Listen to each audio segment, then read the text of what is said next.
श्री रैदास जी को संत शिरोमणि माना जाता है, जिन्होंने सदाचार को अपना धर्म माना था और वेद शास्त्रों के अनुसार चलने का पालन किया था। उन्होंने सत और असत का विवरण करने वाले परमहंसों का भाव अपने हृदय में धारण किया और सार असार का निर्णय किया। उन्होंने भगवत की कृपा से परम गति प्राप्त की और लोगों को ब्राह्मण जाति के विश्वास का साबित करने के लिए राजसिंहासन पर बैठकर अपने पूर्वजन्म का यज्ञोपवीत दिखाया।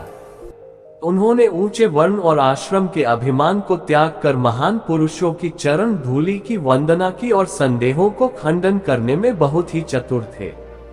श्री रैदास जी की निर्मल वाणी संदेहों के ग्रंथों को खोलने में सक्षम है। श्री रैदास जी का संत प्रेम और भगवान से बात। श्री रैदास जी महान संत थे, जिन्हें भगवान के भक्तों से बड़ा प्यार था। वे संत सेवा में धन का सदुपयोग करते थे। इस आचरण से उनके पिताजी को खेद हुआ और उन्होंने रैदास जी को घर से अलग कर दिया और पीछे की जमीन दे दी। घर में बहुत सारा धन माल था, लेकिन पिताजी ने इसे अलग करते समय एक भी कण नहीं दिया। इससे रैदास जी और उनकी पत्नी को बड़ा खुशी हुई, क्योंकि उन्होंने भगवान पर पूरी श्रद्धा रखी थी। रैदास जी जूतियों को गांथते थे और पक्का चमड़ा लाकर जूते बनाते थे। वे साधु संतों को उन जूतों का पहनाते थे। वे अपनी सेवा को गुप्त रखकर करते थे और एक छप्पर में भगवान की सेवा करने के लिए एक खास स्थान बना रखते थे। इस छप्पर में संत भी आकर निवास करते थे, लेकिन वे खुद खुले में रहते थे। वे अपनी मजदूरी से कमाए धन को अतिथियों में बांटकर खाते थे। इस तरह के दैनिक जीवनचर्या से वे अपने जीवन को गुजारते थे। एक दिन भगवान भक्त के रूप में आकर श्री रैदास जी के पास गए और एक पारसमणि को देकर कहा, इसे संभालो। श्री रैदास जी ने उत्तर दिया, मेरे पास तो मेरा धन श्री राम है। इस पत्थर से मेरे काम कुछ नहीं होगा। मुझे धन और संपत्ति की चिंता नहीं है। मेरी इच्छा है कि मैं संतों और भगवान की सेवा में अपने शरीर को न्यौछावर कर दूं। संत भगवान ने पारस को लोहे की रापी से छूने से सोने का रूप दिखाया। फिर पारस को श्री रैदास जी को दिया और कहा, इसे रखो और जब आवश्यकता हो तो इसका उपयोग कर सकते हो। तब श्री रैदास जी ने कहा, अगर आप विश्वास नहीं करते हैं तो उसे ठाकुर जी के छप्पर में रख दें और जब आपको इच्छा हो तो आप उसे निकाल कर ले जाएं। साधु वेशधारी भगवान श्याम सुंदर 13 महीने बीत जाने के बाद फिर श्री रैदास जी उनके पास आए और प्यार से पूछा, कहिए रैदास जी, पारस का प्रयोग करके आपने क्या सेवा की?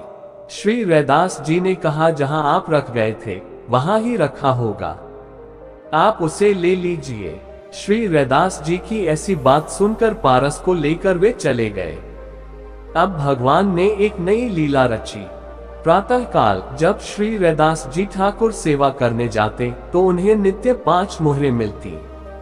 वे बिच्छू की तरह चिमटे से पकड़कर उन्हें गंगा में डाल जाते थे। अब रैदास जी को ठाकुर जी की सेवा से भी भय लगने लगा। तब भगवान ने एक स्वप्न में श्री रैदास जी से कहा, तुम अपना हठ छोड़ दो और मैं जैसा चाहता हूँ वैसा करो। श्री रैदास जी ने भगवान की आज्ञा मान ली और प्राप्त मुहरों से नई जगह पर एक विशाल संत निवास और भगवान का प्रभावशाली मंदिर बनवाया। वहां दिन रात भगवान की सेवा और भजन कीर्तन किया जाता था और ऐसा लगता था कि भगवान की भक्ति वहीं रम गई है। इसी समय रघुवंश विभूषण ने ब्राह्मणों के दिलों में प्रेरणा दी कि वे रैदास की सेवा का विरोध करें और उसे बंद करवा दें। तब बहुत से ब्राह्मण एक साथ आकर राजा के सभा में गए और श्री रैदास जी पर इस आरोप के साथ गालियां देते हुए बोले कि वे शूद्र होने के बावजूद पूजा कर रहे हैं। ये न्याय नहीं है और इससे रोका जाना चाहिए, अन्यथा आपके राज्य को खतरा हो सकता है। इस पर राजा ने श्री रैदास जी को बुलवाया और उनके चमत्कारों को देखकर न्याय किया और श्री रैदास जी को सेवक के अधिकार प्रदान किए। चित्तौड़ की रानी द्वारा इनका शिष्य बनना। चित्तौड़ नगर में झाली नामक एक रानी थी। उन्होंने किसी गुरु से मंत्र नहीं प्राप्त किया था। एक दिन वह काशी गई और श्री रैदास जी के उपदेश सुनकर उनकी शिष्य बन गई। उसके साथ कई ब्राह्मण भी थे, लेकिन उनको ये सुनकर कि रानी शिष्य बन गई, उनमें द्वेष उत्पन्न हुआ। वे सभी लोग एक साथ राजा के पास गए और यह कहा, रैदास को दीक्षा देने का अधिकार नहीं है, उन्होंने अंधकार चेष्टा की है, कृपया न्याय करें। तब राजा ने रैदास जी को बुलवाया और भगवान की मूर्ति को सिंहासन पर विराजमान कराकर कहा, बुलाने से भगवान जिसके पास चले जाएंगे वही उनकी सेवा का और उनके मंत्र का अधिकारी समझा जाएगा। ब्राह्मणों ने सस्वर वेद पाठ करके भगवान को आवाहन किया, लेकिन भगवान उनके पास नहीं गए। फिर श्री रैदास जी ने पतित पावन नाम को आज प्रकट किया, इस पद को गाया। तब भगवान श्री रैदास जी की गोदी में आकर विराजमान हो गए। झाली रानी के बुलाने पर श्री रैदास जी चित्तौड़ को पधारे। रानी ने बड़ा भारी स्वागत किया और बहुत सारा धन और वस्त्र दिए। साधुओं के पास बड़ा भंडार था। इस खबर को सुनकर कई ब्राह्मण भी आए। उन्होंने भंडार में भोजन करने से इनकार किया, इसलिए उन्हें सीधे सादे खाने के लिए भोजन दिया गया। ब्राह्मणों ने रसोई की ओर देखा और जब खाने के लिए बैठे तो वहां उन्हें एक पंक्ति में दो ब्राह्मणों के बीच में एक रैदास बैठा हुआ दिखाई दिया। उन्होंने वह चमत्कार देखकर आंखें खुल गईं। इसके बाद वे दीनवाणी से अपराध क्षमा करने की प्रार्थना करने लगे। बहुत सारे लोग उनके शिष्य बन गए, इनमें लाखों ब्राह्मण भी थे। श्री रैदास जी ने अपने शरीर की त्वचा को चीरकर सोने का यज्ञोपवीत सबको दिखाया। इससे सबको यकीन हो गया कि वे दिव्य पुरुष हैं। संत रविदास 15वीं शताब्दी के महान संतों में से एक हैं। इन्होंने समाज में जाति पाति और भेदभाव का विरोध किया और बताया कि सभी मनुष्य एक समान हैं। सभी मनुष्यों के शरीर में एक समान रक्त बहता है, तो इनमें भेद किस बात का।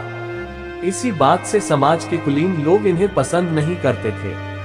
उन्हें ये बात अच्छी नहीं लगती थी कि संत रविदास जो वर्ण व्यवस्था के अनुसार कुलीन नहीं थे, लेकिन इनकी बराबरी की बात करते थे। संत रविदास के कुलीनों की तरह जनेऊ तिलक लगने से कुलीन लोग उनसे नाराज थे और बात राजा तक पहुंच गई। राज दरबार में संत रविदास को बुलाया गया। संत रविदास से पूछा गया कि वह जनेऊ क्यों धारण करते हैं। संत रविदास ने बहुत ही धैर्य और शांति से इसका जवाब देते हुए एक चमत्कार दिखाया। उन्होंने अपनी छाती पर एक चोट किया और वहां से 4 जनेऊ सोने, चांदी, तांबे और सूत के निकाल कर दिखाया। इस चमत्कार को देखकर दरबार में मौजूद सभी लोग हैरान रह गए और रविदास का जय जयकार करने लगे।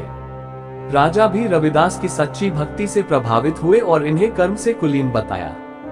लेकिन इस घटना के बाद संत रविदास ने बताया कि जनेऊ और चंदन धारण करने से ऐसा नहीं है कि आपको भगवान मिल गए हैं।